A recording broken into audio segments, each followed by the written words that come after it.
الله أكبر الحمد لله رب العالمين وإذا قيل لهم لا تفسدوا في الأرض قالوا إنما نحن مصلحون ألا إنهم هم المفسدون ولكن لا يشعرون وإذا قيل لهم آمنوا كما آمن الناس قالوا أنؤمن كما آمن السفهاء ألا إنهم هم السفهاء ولكن لا يعلمون بسم الله الرحمن الرحيم الحمد لله رب العالمين والعاقبة للمتقين والصلاة والسلام على رسولنا محمد وعلى آله وأصحابه أجمعين мейірімді, райымды болған Алла Тааланың исміменен Алла Таалаға мақтаулар, жана сүйікті пайғамбарымыз Мұхаммад Мұстафа саллаллаху алейхи вассаламға салату саламдар болсын. Урматтуу диндеш мусулман бир туғандар, чыдамсыздык менен күтүп жаткан берекелүү 11 айдын султаны болгон ыйык Рамазан айы мына Кудайым буйруса саналуу сааттар калды. Саналуу сааттардан кийин Кудайым буйруса берекелүү ыйык Рамазан айына кадам таштайбыз. Алла субханаху ва таала ушул кирип келген ыйык Рамазан айын бардыгыбызга куттуу кылсын, берекелүү кылсын. Ыйык Рамазан айындагы аткарыла турган бардык ибадаттарыбызды Кудай Таалам кабыл кылсын. Урматтуу мусулман бир тугандар, динибизде ыйык 4 китеп бар. Тагыраак айтсак, Муса алейхиссаламга Таурат, ал эми Давуд алейхиссаламга Забур, Иса алейхиссаламга Инжил, сүйүктүү пайгамбарыбыз Мухаммад Мустафа саллаллаху алейхи вассаламга Кур'ан түшүрүлгөн. Ушул ыйык 4 китеп бардыгы Рамазан айында Кудай Таала тарабынан назил болгон.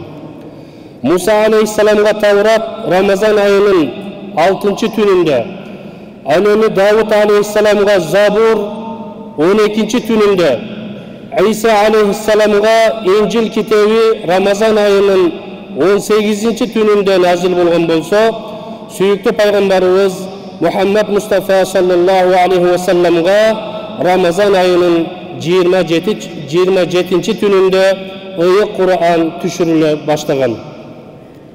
Демек ушул бардык ыйык китептер Рамазан айында Кудай Таала тарабынан жөнөтүлгөн.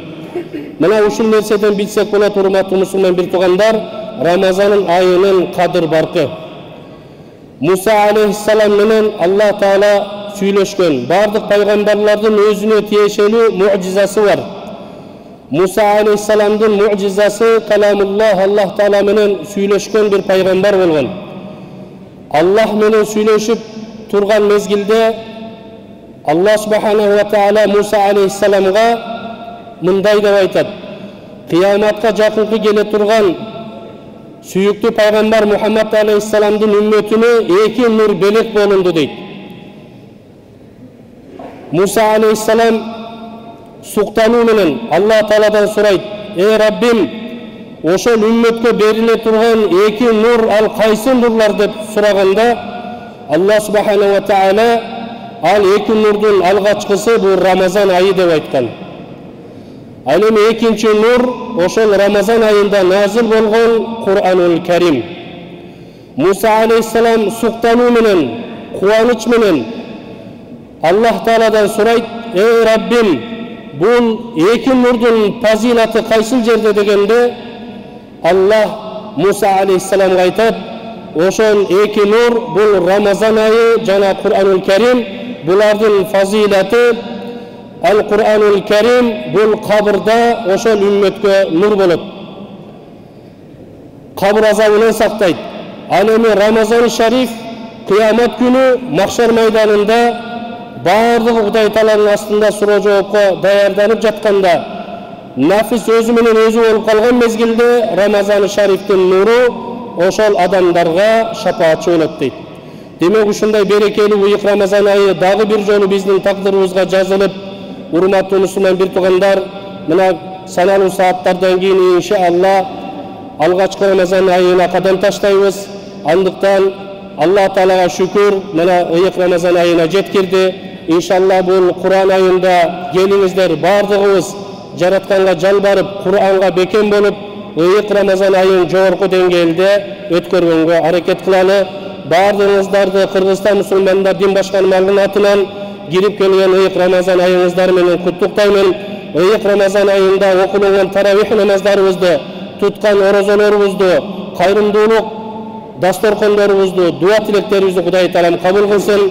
Сөзүмдүн акырында сүйүктүү пайгамбарыбыз Мухаммад Мустафа саллаллаху алейхи ва салламдын ушул ыйык хадиси менен жыйынтыктаймын.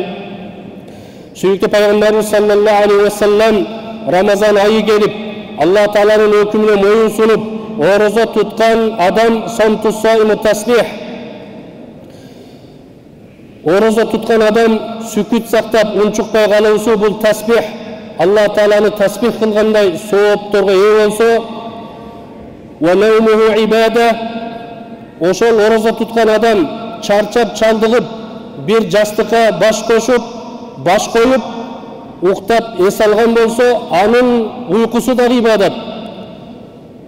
Ва дуауху мустажаб.